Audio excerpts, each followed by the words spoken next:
Đâu thôi, cho chú anh đi ban dấu ấy. Cho anh làm ban dấu à?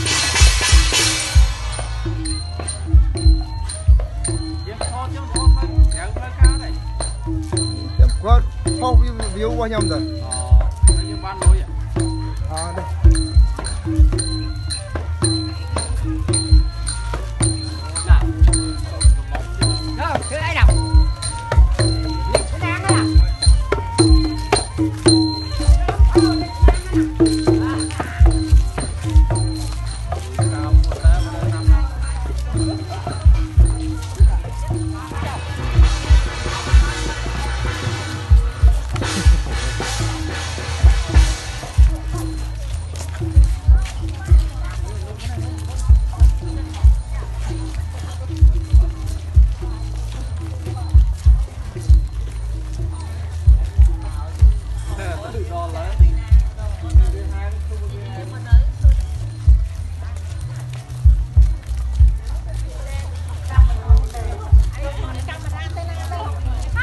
Thế à nghe. Dâu cái tao mà.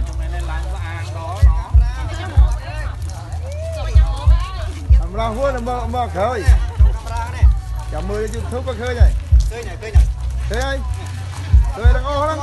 Khơi thằng ô lắm. Khơi thằng ô hơn YouTube mưa đây. Lá vậy.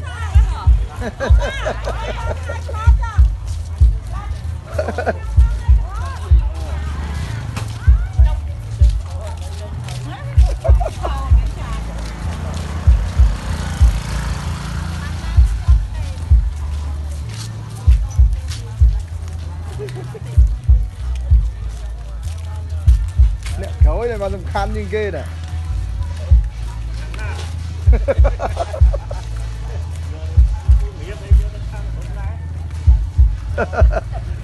Ôi nó có chục. Có ba vô mà.